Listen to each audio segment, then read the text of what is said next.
Hey everyone, good afternoon. I hope we have some people tuning into this live right now. But if you are popping on here, hello. My name is Melissa. If you have seen me before, we are here again for another Watch and Stitch project. So I hope you all are as excited as I am. Today we have a really fun project that will be finished in the hoop when we are done. We will be stitching the Drawstring Bag from the April Watch and Stitch feature. Again, as a reminder, you can purchase the Watch and Stitch bundle, and you can go back on our YouTube channel to watch these videos after they're recorded live, or you can pop in live with us like we are today. So I'm going to give just a few minutes, maybe 1 or 2 more minutes for some people to pop on here. Say hello if you're tuning in from all over the country. We love seeing it. I saw some people from Colorado, Puerto Rico, California. So we have all kinds of people tuning into this. As a reminder, we will be stitching design number 1 from the Drawstring Bag section of Watch and Stitch. Again, we are in the April projects, so this is a real fun one. If you did March, this is different than the designs we did then. So for today's project, while we have some more people pop on here, again, my name is Melissa. I'll be stitching the project with you today. And to start, we're going to kick it off with what you'll need by your workspace. So if you don't have it, you can pause the video, gather your items, and then jump back in. Or you might already have them nearby. So I do have the PDF instructions printed out for me, so I have those handy to follow along.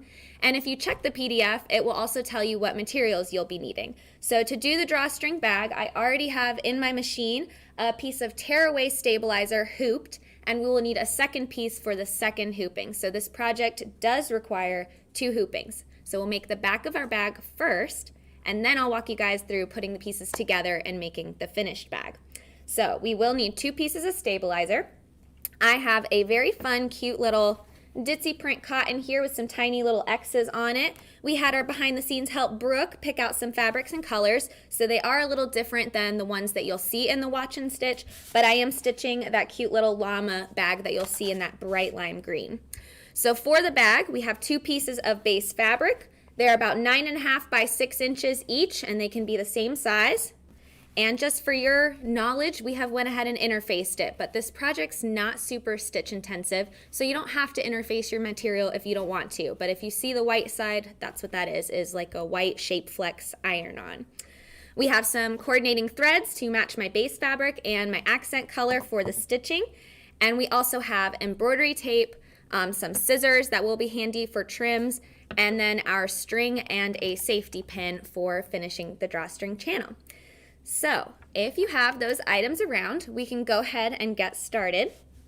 I mentioned before that the drawstring bag is completed in 2 hoopings. So for the first hooping, I have the back of our bag loaded to my machine and everything's pulled up, and it tells me the first step is a placement stitch. So I have a nice and bright pink thread in here so you all will be able to see my stitch once I run it. I have my hoop locked in and we're gonna get the party started. So we're gonna go ahead and hit go on that first step for the design. I hope everyone's having an awesome Tuesday today. I was looking forward to this project because drawstring bags are just so fun. I think you guys will have a great time when they're finished. These make great presents as well. You can put little gifts inside of them, candy, or even organize your notions or little packs of needles. So tons of ways you can use bags at Anita. So I ran our placement stitch. If you're tuning in, again, we're doing drawstring bag number 1 from the April Watch and Stitch. I got my thread snagged here a little, just on the foot.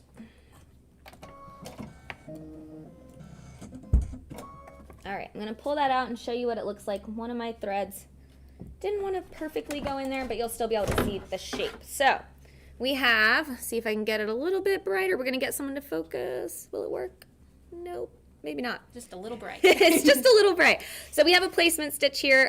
There you can kind of see it as the lighting adjusts there. We have our placement stitch and it has a longer teed top than the shape of the bag. That is going to indicate to us where our fabric is going to go. Now for this project, the fabric gets laid a little bit differently than a standard applique or anything else.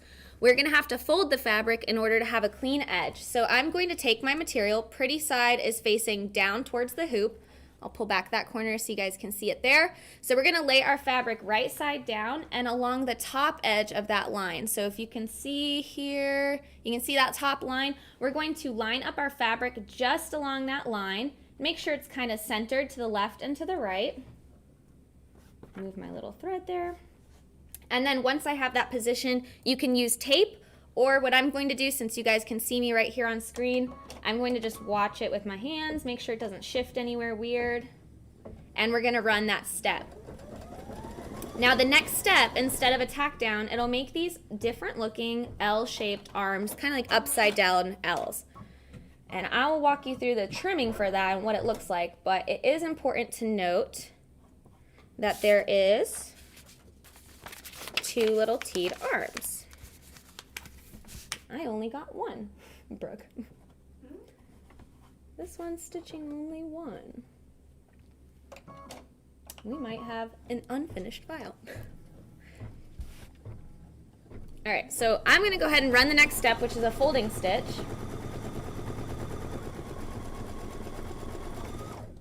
Nope, this is definitely, hang with me tight, guys. We have a different file loaded than what I needed. Pull this out and back it up to where we should be. Brooke, would you mind helping me real quick and see if you could reload this file?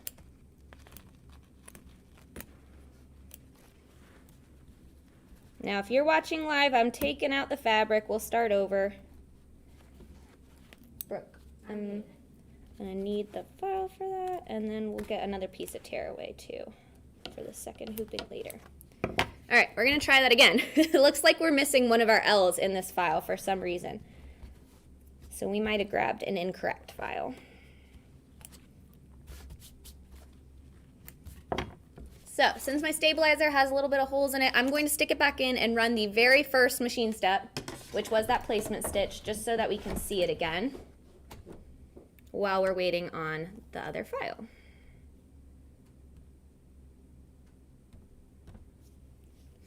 All right, so we're gonna lower our foot.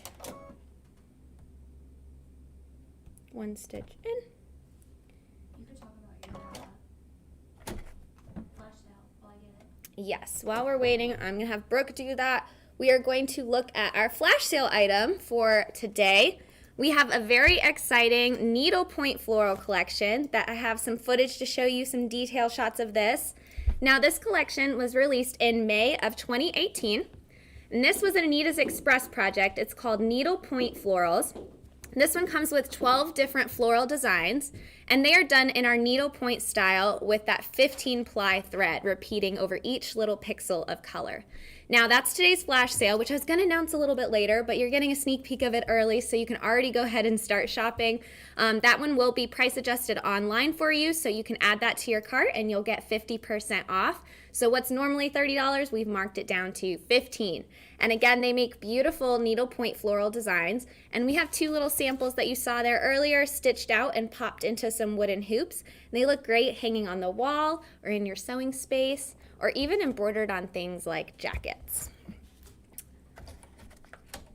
All right. Hang tight for me, you guys, while we figure out the design. How's that looking, Brooke? It's only right in DST form, not PDS. Could we have someone convert it? There you go. You said you can convert it.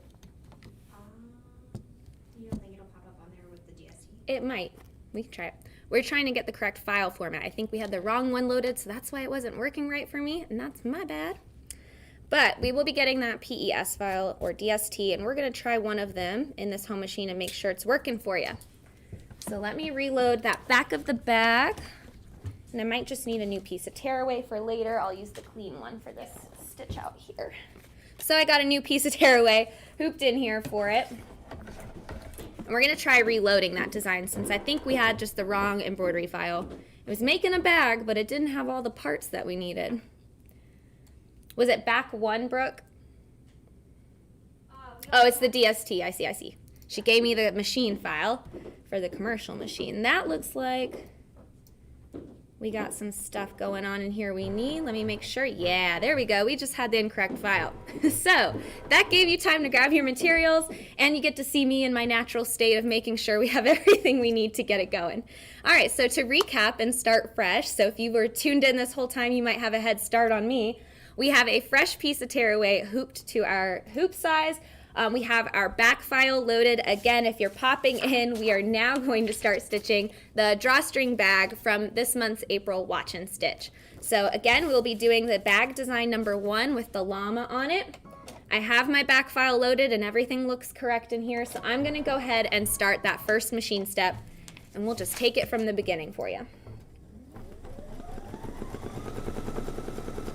So currently it's running that placement stitch. This will be the step that is showing you the shape of the finished back file, and you'll notice across the top of the rectangular shape it has an extended line. We're going to use that as a guide, and once it's done stitching, I'll show you exactly where to lay that fabric.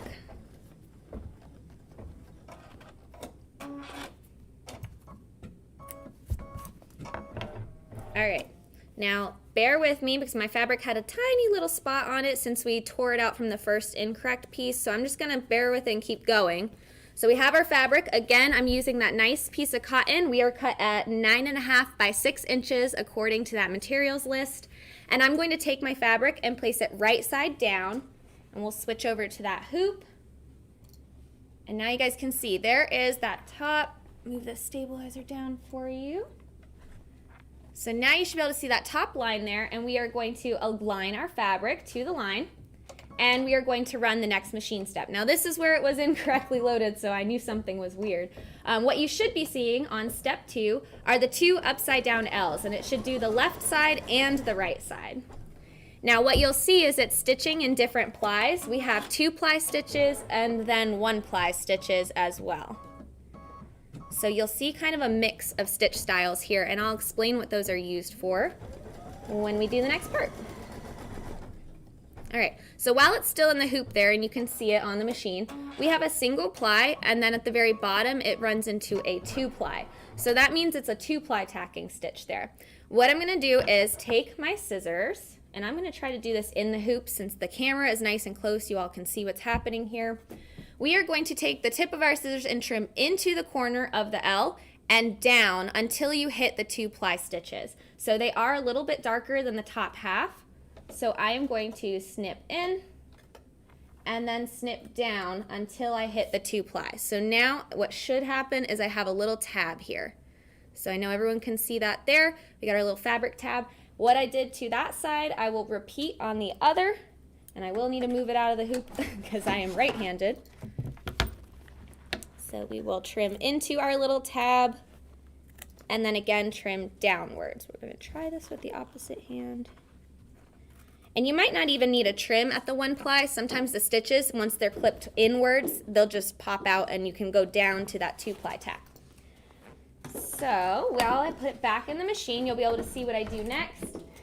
Brooke's bringing me that stabilizer again, if you hear her. Thank you, Brooke. All right, so from this point, we have our 2 T's and we have created our little tabs.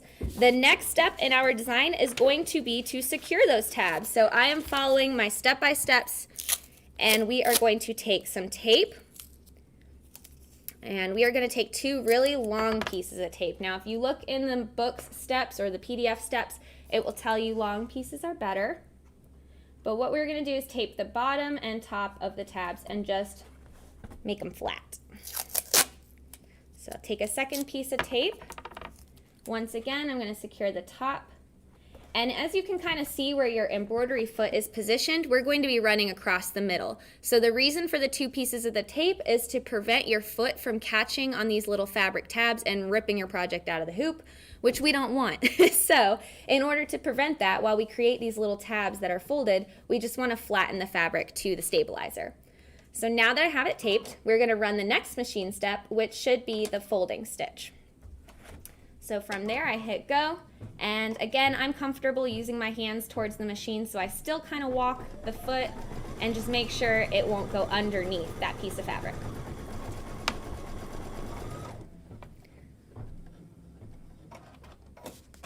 So we've ran our folding stitch, Now we can go ahead and remove the tape on both sides, and you're left with those tabs secured in place. So from here, we are going to take the top material and then fold it down across the hoop, and this is where you'll get the pretty side of the fabric. So we take our excess, we'll just gently feed it under the machine's foot, and if you get hung up on a stitch or two, that's just where those little T's were. There we go, or the L's I should say. So there is our folded down. Now you can kind of see, I'll move this corner out of the way for you. You can kind of see how we've created a channel here, and we have our fabric down. So I will take an additional piece of tape. If you're using the Perfect Embroidery Stick tape like we have by R&K, it stays sticky. So I'm just going to reuse one of those pieces and secure it down flat. The next step is going to go ahead and do a candle wicking stitch across the top, and I'm going to change my thread color while we're on this step and actually do one that matches a little bit closer to the pink fabric that we have. So this stitch is visible.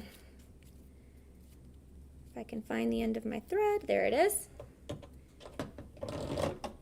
And we'll go ahead and thread up a different color. Again, colors are entirely up to you, so you can leave the color you had, change it up to something fun like variegated thread or even metallics. So I have this nice pink in here, and I'm going to run the next machine step, which is the candle wicking stitches. Now if you look in the design steps, and as this is running, you might wonder why there's no tack down stitch for the back file all the way down the fabric. We'll talk about how we finish this off later, but essentially the last step is going to be this little candle wicking stitch here.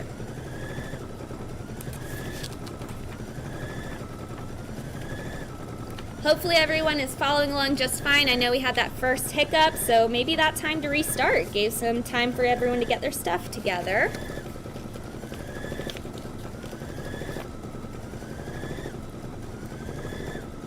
And as a reminder, I wanted to talk about a few of the other bags that are included in the Watch and Stitch. So when you get the bundle, you're not only getting the one project that we're stitching out live this week, you also get several other designs using the same technique. So we have several different designs included. I want to say there is a total of 5 different patterns in this one.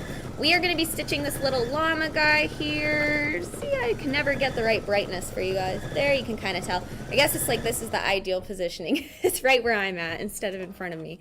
So there's our little llama bag. We also have a celestial star and moon combination. Very pretty. We got some shooting stars. That one's fun. We have some bamboo with a little bird, and a cactus, or cacti, because there's more than one, and some swirls. And the stitching on these are done in a continuous line style. So, to fill you in, we have finished that top candle wicking stitch that you see right here, and I can remove my tape, and we are finished with this first hooping. So at this point, I'm going to remove the hoop from the machine, and then we have it right here. So at this point, it is a tearaway stabilizer, which means if you're gentle enough, you can grab the edge of your fabric and tear it right out of the hoop just like that. So we'll set that one down. Now to finish this piece off, we do have a little bit of stabilizer left in the top. You can always take some scissors and pop the bobbin stitches, so the stitches on the back, for that top channel. And if you do so, that stabilizer will come out just a little bit easier and a little bit cleaner. And again, it is tearaway, so you will still have to tear it right down near the candle wicking stitches. But I'll clean that up here and show you a little peek of that. All right, so there we have our finished drawstring bag. I have a few little bobbin fuzzies here that you're seeing sticking out, but it looks good to go. And then for our second hooping, we're going to set this piece aside for now, and we're going to move on to part 2. So for this, because I needed to get new stabilizer, you'll have to bear with me while I get up and re-hoop some new stabilizer. But we are moving on to the second hooping, so while I do this, if you're stitching it out with me, this gives you time to go ahead and pull up the second file. Now the second file will be the one with the design on it, so at this point you can pick any of the drawstring bag files. They are all stitched in a single step, and we'll get done the same way. So I have my tearaway and my hoop.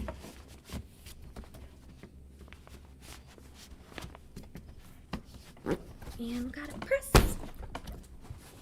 There we go. Always push down onto your hoop. Top tip of the day. And I still didn't get it all the way. This hoop doesn't want to stay. There we go. Popped it in. All right, so now that we have that going in our hoop, we will return the hoop to our machine and have that second file. And I have to pull that one up, so I'm gonna go ahead and locate the design of that cute little llama that we're doing. And I'm gonna do a quick run through just to look at the machine steps, make sure I got the right file, placement. Looks good to go. All right, so I have my file loaded to my machine and I'm starting it back at step 1. So you all will be able to follow along. All right, so now that I have that second design file, I want to say this is DB1 is the design, and that one will go with the little llama design. So I have it ready up on my screen. I have a thread color set for the placement stitch, and we're gonna hit go for that one. Now these bags are really so simple, so I love doing this project because as you saw even with my hiccup earlier, easy to create and easy to identify what you're doing. The only difference of this project versus others is creating that drawstring channel, in which case you can just remember the upside down L's or whatever, that direction L's, and then the tack down for the fabric will help secure that folded channel in place. All right, so just like we did before, we are going to have the same exact shape in our hoop that you see here. Again, I gotta watch my stabilizer in the back for you. And we have a same identical piece of fabric with that X pattern on it, that pink color. Again, I have it interfaced like we did with our other piece. And we are going to line it up to that top line in our hoop again. So essentially, we're repeating the exact same steps we just did in the first hooping. Because what you do to the back, you have to do to the front. That's what we like to say. So again, we're stitching those 2 plies to the 1 ply, and it's creating those what we've always been calling upside down L's. That's just a good visual reminder, but you can call them whatever you want. Drawstring markers, channel marking stitch. I don't think we have a special name for it. Okay. Now I'm going to pull the hoop out to do the tab trimming again since we did that in the last hooping, but I'll be sure to talk through it as well as show you when it's finished. So once again, I have my shape. I know you guys can't see it that well. We are going to trim into the single ply stitches and down until you hit the 2 ply tack. And again, I'll trim it and then I'll show you what those fabric tabs look like in the hoop so you can see it a little closer.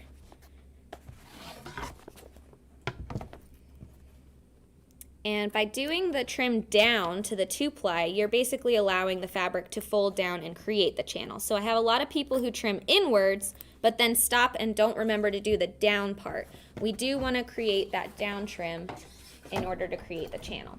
So now that the hoop's back in the machine, hopefully you guys can see that a little better. I did my trim inwards and down, so now I have my 2 tabs once again. And just like before, we are going to fold those inwards and tape in place. I mentioned having that tape stay sticky, so I'm just going to use the same tape and secure those little tabs in place. Again, if you missed my reasoning why, I love to tell why, the why and the how. We are taping this so that the embroidery foot will not catch on those little tabs of fabric as it goes to do the folding stitch. So once it's taped down, again, I still watch it with my hands because I'm always paranoid. I never want to lose a project once you get this far. So it looks good here. We got our folding stitch. And once that's done, you can go ahead and pull the tape off.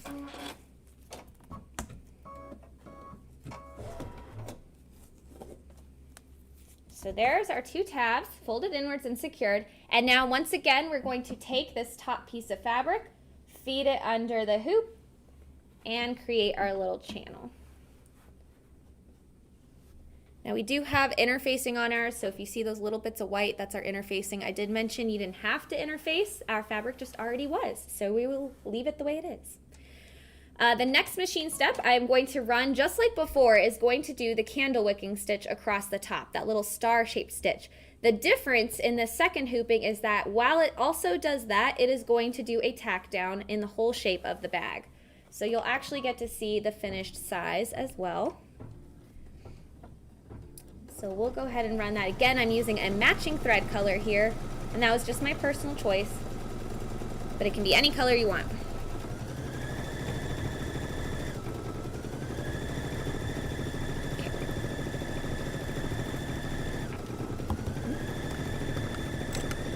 While that's stitching, I wanted to also talk about how the April All Access book is here and it is out and in circulation. If you are not an All Access member, you're definitely going to want to read up a little bit more on how you can become one. We do a monthly magazine, print or digital version. There's different ways to sign up, but we are so excited about this April edition. We have a large release that came out, which is We the People. So if you can kind of see a little bit of a peek of that here on the cover, it is our special edition tile scene for the month of April. We also have some great projects in here, like Mother's Day cards that are 3-dimensional. So if you're looking to stitch something special for mom or the mom in your life, that's a good idea as well. We also have Cinco de Mayo coming up in May, and so for our April issue, we have tortilla warmers in here. Very excited about that. That was a project idea I submitted, so really cool to see it get stitched out and turned into a release.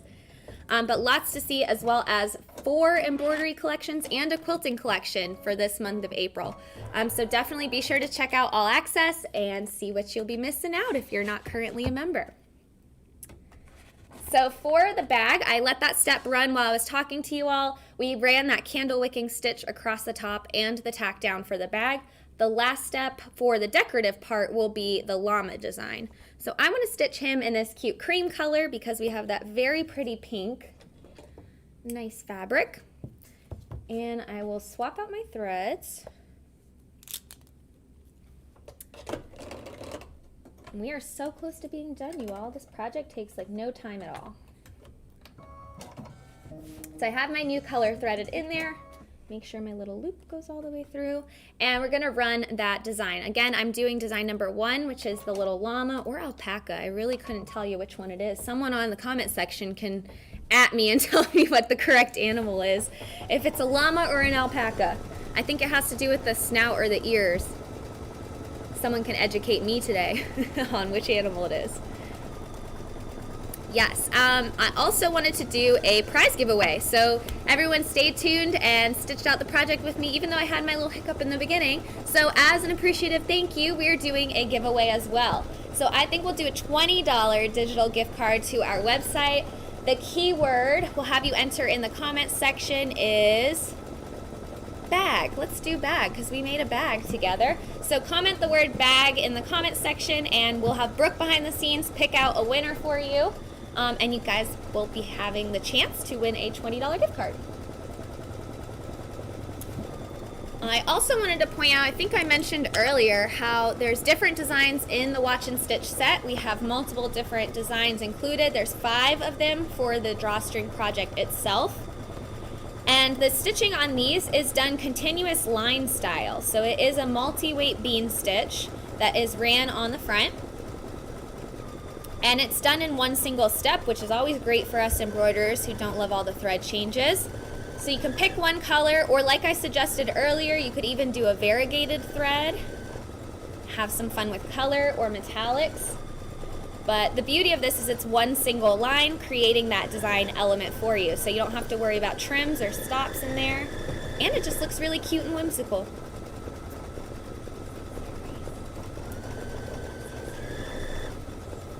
I also have been being reminded about Signature Series because that's a fun one. I do want to show you my visual. So we have Signature Series Flower Garden. Look at that, you all. So I'm trying to make sure you still see my window stitching. So we have Signature Series, the Flower Garden 3D flowers. This is on pre-sale till the end of this month, I believe, right? End of this month, we are doing pre-sale for that at $99, making sure I have all my numbers right for you all. This is an example of some of the projects you can create with the beautiful 3D flowers in that set. Again, this is the 3rd installment of Signature Series by Stephen Wilson Studios, and we have dimensional 3D flowers that are stitched on washable stabilizer, and then they can embellish all kinds of projects. So this one is on pre-order currently at $99. We also have Signature Series 1. That one's on special for $75. I was so close, you all. we have 6 Series 1 on special for $75, and that I believe is download only, so it will be digital. But those designs are included no matter what, so you still have all the great instruction, the design files, and the project to create with it. Signature Series makes some beautiful works of art, so if you have not looked into Signature Series, definitely search it on our website and read a little more. We have some videos on there to show you what all is included and what you can create with it as well. So we just have so much going on that you should be all excited about. I see a little tail, thread tail. We have a winner. Who's our winner, Brooke? Teresa Williams. Congratulations, Teresa Williams. You've been chosen as our recipient of the $20 digital gift card. So I believe you need to reach out to customer experience via email and just let them know that you were our winner. We put that right down here for you. I love pointing to it. So we have that email right below me. Teresa Williams, you are our winner for our $20 gift card. So shoot a message over to us and let us know you won during today's Watch and Stitch, and we'll send you that code. As a reminder, every week we do Watch and Stitch, you too have a chance to win a digital gift card giveaway, and we do those awesome flash sales every time we're on live. So again, this week's flash sale is the needlepoint florals from Anita's Express. Again, originally $30. We've marked it half off for you, so it's only $15. And they create those beautiful 15-ply floral designs you can embellish on just about anything. We are getting close, y'all. Our little llama is almost done. Llama alpaca. I'm just going to keep calling him a llama. Makes me happy. All right. Clear my little workspace. So now comes the part of the joining the two pieces. So if you recall, we set aside our hooping from the first piece right here, and that was our plain piece of fabric that had the candle wicking at the top. To join the two files, we are actually going to lay them right sides together. So this will go right side facing down over our already hooped design. Now I'm gonna have to get up out of my chair, make sure I'm aligning this right for you all. But the goal here is to align the candle wicking stitches with the candle wicking stitches underneath it. So if you can kind of see where I'm at in my hooping, I'm lining up those stitches and the top of the drawstring bag. Once I'm satisfied with that spot, I can kind of pull the hoop back and show you a little too. Right there. That might have helped. So that gives you a chance to kind of see how they're aligned. Whoops, I ripped my tape. Hang on 1 second while I get a good piece of tape for this final step. So we have our two pieces there. I'm going to take a nice long piece of tape at the top, and I'm just going to tape the top of the channel. You can also tape left and right. I actually might do left and right because that seems to shift a little more. So my recommendation, regardless of what it says in there, currently I think this is easier. So we'll stick it to the left and right side. So Al Faber says this is a llama, Melissa. It is a You're llama. right. Good. Thank you for validating my decision and calling it that. I needed someone to confirm, so you made my day for letting me know I was right. All right, so I have my tape on the sides because that was the easiest spot for me to tape. The final step of the design is going to be a satin stitch that is going to help seal off the 3 open ends of the bag. Of course, we're leaving our top the way it is. And for this part of the design, the thread color isn't super important, but I'll tell you as a pro tip that you might see it in the bottom edges of your bag. So matching your fabric color for this last machine step is always one little extra step you can take to make the bag look even better. So once I have it threaded, I'm gonna go ahead and hit go, and we'll let it do its thing. So it will run a slight tacking stitch just to secure those layers, and then it's gonna go back in with that satin stitch and put it all together.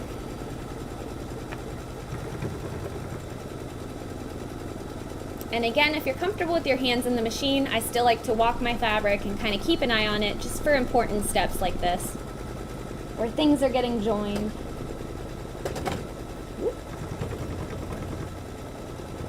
Had one little spot in the thread it didn't like, and it still kept going.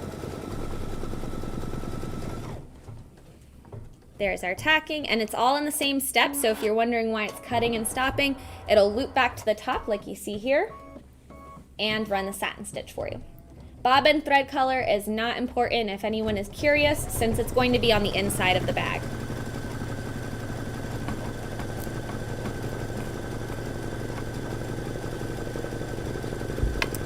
While we let that last step run, I do want to grab the other items I'll need for the bag. So I have some string or thread. You can use ribbon as well. We are sticking to string because that's what it shows in the book, but we're going to see how well I can thread it through the channel. So if I end up having trouble, just know you can also do this with ribbon. But I didn't practice my channel threading today before we went live, so we'll see if I can get it. But essentially, I just cut a long length. I believe our tutorial will tell you a recommended length. It might. Nope, just says ribbon or twine. So the beauty of that is you can make it however long you want. So I have a safety pin that's going to help me thread it through the channel. So what I'm actually going to do is just tie a little knot. That way it has something to stop on. And stick my safety pin through that. And there you can kind of see what I have going on here. There's some white space. You can kind of see it in the white space. So I tied a knot in the thread just to have something for the safety pin to thread through, since it is like an embroidery floss almost. And we'll just cut off my little tail.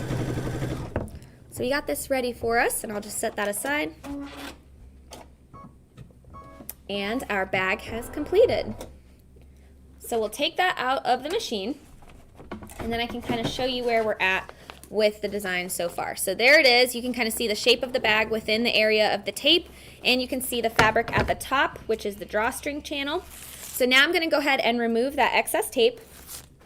And just like in our first hooping, we can tear it out of the stabilizer. This one has that satin stitch all the way around. So when I lift the corner, it pulls right out nice and easy. If you are curious, I didn't see any questions for it, but we get asked what kind of stabilizer we're using. We prefer a medium weight tearaway for most of our tearaway projects. So again, sometimes the thread will catch a little here and there. Move my hoop out of the way. And so there is the little bag. Now we still have some stabilizer in the back of the design. It's your choice if you want to remove that stabilizer on the design side. The other side, which is the back of the bag, doesn't have any stabilizer in it, so that should be fine. If you're a little picky like me, you can remove the piece of stabilizer that's sitting at the top, and that will give your channel just a little bit more flexibility. I won't sit here and pick out the stabilizer behind the bean stitches, but you can do that as well. For the actual trimming, you can use a rotary cutter and a mat, or you can use scissors. I'm going to go the old school route and just trim it by hand. And you only need about 1/4 inch or so, since it is a finished off bag. You can trim right close to those satin stitches. So that's exactly what I'm doing, is making sure not to clip into them, but just trimming alongside.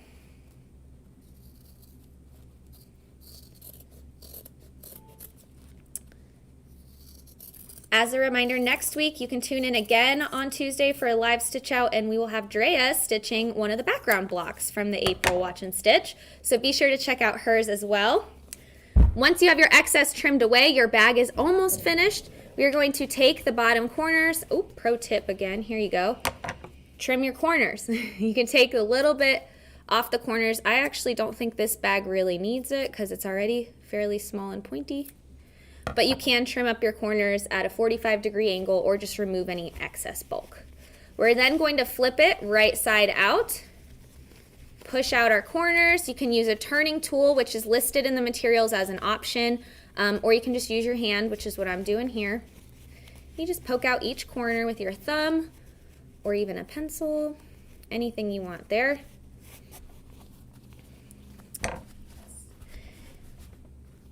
And I want to say for Watch and Stitch, these will be linked in the video as well, so you should be able to find a way to purchase the Watch and Stitch bundle, but it is on our website as well for those who are wanting the bundle and might not have it yet. And I'll go over that right before we close out the video as well, but show you the final steps for this. I'm just cleaning up those little threads that were on the stabilizer that still are in the project. If I was making this as a gift for someone, I'd go in a little bit more nitpicky and clean it up. But there is the finished bag. And to do the drawstring, we have our channel at the top and our safety pin. And we're going to just stick it through the channel on one side. It's a big safety pin, so we'll see if I can get it all the way through. And essentially you just do the squish, I do the inchworm with it. You inch it across and push it through. Sometimes it can get stuck on some fabric, so just work it through. I think that's what's happening to me. It's getting stuck in one of the tabs. I have a big safety pin here, so keep that in mind. You'll want a small one for the channel. We're just going to show you the finished one because I can't get it. And for time purposes, we'll show you. Essentially same process though. I won't sit there and make you watch me try to work through that situation with the safety pin there. You can use also a paper clip if you have like ribbon, satin ribbon, or something you can hook the safety pin or the paper clip into. You can do that and feed it through the channel as well, or just get a smaller safety pin. I had a really thick one and the channel is small in this project, so smaller safety pins will work better. That's a pro tip for you. But there's the finished bag. We did a piece of string on each side of the channel and then tied the ends into little knots, so then you can cinch your finished bag. So super cute. I hope you all enjoyed stitching out the drawstring bag for Watch and Stitch. As a reminder, the Watch and Stitch project is purchased as a bundle for the month, so April's is available now on our website. You can go back through the Watch and Stitch videos on our YouTube and follow along every Tuesday as we drop one new video for the project each week. And then it'll stay on our YouTube channel and live indefinitely. So you can always go back and rewatch the instruction if you would like to follow along. And be sure to tune in next week for the background blocks as well. I hope you enjoyed today's Watch and Stitch, and happy crafting!